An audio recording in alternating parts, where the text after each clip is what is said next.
Խորհրդարանն առաջիկայում անհետաձգելի ընթացակարգով կքննարկի առողջապահական ապահովագրության նախագիծը, որը կառավարությունը համարում է անկախությունից ի վեր իրականացվելիք ամենամեծ բարեփոխումը։ Այսօր կառավարության կողմից արդեն հաստատված նախագիծը քննարկելիս վարչապետ Նիկոլ Փաշինյանը հայտնեց, որ համակարգը 2 անգամ արդեն հետաձգել են, այլևս մտադիր չեն հետաձգելու ու որ 2026-ի հունվարի 1-ից կսկսի գործել։ Ընկալում ա եղել, որ գուցե հունվարի 1-ից պետք չի ներդրել, այլ ավելի ուշ ժամկետներից, ես կողմ չեմ դրան։ Մենք մեր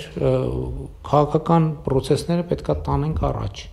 Առաջին փուլի շահառուները մինչև 18 տարեկան երեխաներն են, 65 տարին լրացածները, հաշմանդամություն եւ անապահովության բալ ունեցող քաղաքացիները, որոնց համար վճարվելու է պետական բյուջեից։ Իսկ 200,000 դրամ եւ ավելի աշխատավարձ ստացող քաղաքացիներն ամեն ամիս 10,800 դրամ կվճարեն պարտադիր ապահովագրական համակարգից օգտվելու համար։ Կառավարության անդամները հայտարարում են, որ առողջապահական համընդհանուր ապահովագրությունը գոնե առաջին փուլում չի ծածկի բոլոր առողջապահական ծախսերը, այլ դրանց 30%-ը։ Ընդ որում որոշ ծառայությունների դեպքում կտրամադրվի մասնակի ֆինանսական աջակցություն, բայց օրենքի հեղինակները պնդում են, թե ներառել են ամենապահանջված ծառայությունները։ Օրինակ, պետությունն ինձ տալիս է դեղ։ Ես այդ դեղը չեմ ուզում, չեմ օգտագործում, այլ գնում եմ ուրիշ դեղ, որովհետև ես դա եմ ուզում։ Մենք ասում ենք շատ լավ, այն պետության որոշված դեղի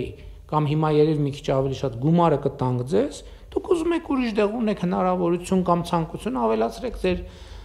ձեր կողմից եւ գնացեք վերցրեք այդ դեղը։ Մենք քաղաքացիներին բոլորին նույն վերաբերմունք ենք ցուցաբերում, ասում ենք մենք այդ դեղի համար տալիս ենք այսքան փող։ Լինում են դեպքեր, երբ որ մարդը գալիս է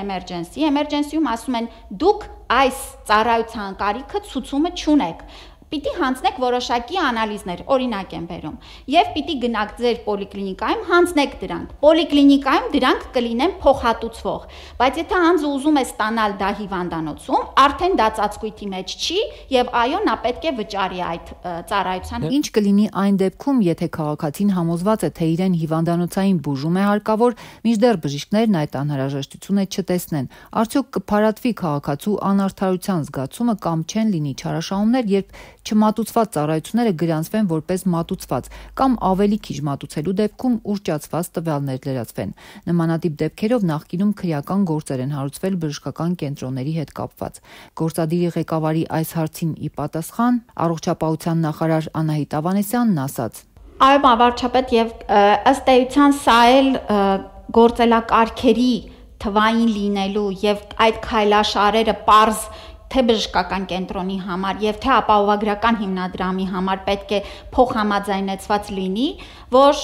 ինչպես ասում եք, մենք անհասկացողությունների հնարավորինս քիչ ծավալ ունենանք։ Վարչապետը չբացառեց, որ համակարգի ներդրման ընթացքում խնդիրներ կարող են առաջանալ, ինչպես նախկինում այլ ծրագրերի ներդրման դեպքում, այս անգամ էլ ասաց, թե բարեփոխումն իրական կյանքում պետք է հանդիպի իր խնդրին, որ լուծվի։ Էլեկտրոնային դեղատոմսերի համակարգն օրինակ անցած տարի տապալվեց, այս մասին կառավարության անդամները այսօրվա քննարկմանը լռեցին։ Եկեք այդ հույսերը չունենանք, որ մեկ էլ մենք այնպիսի մի բան ենք անելու,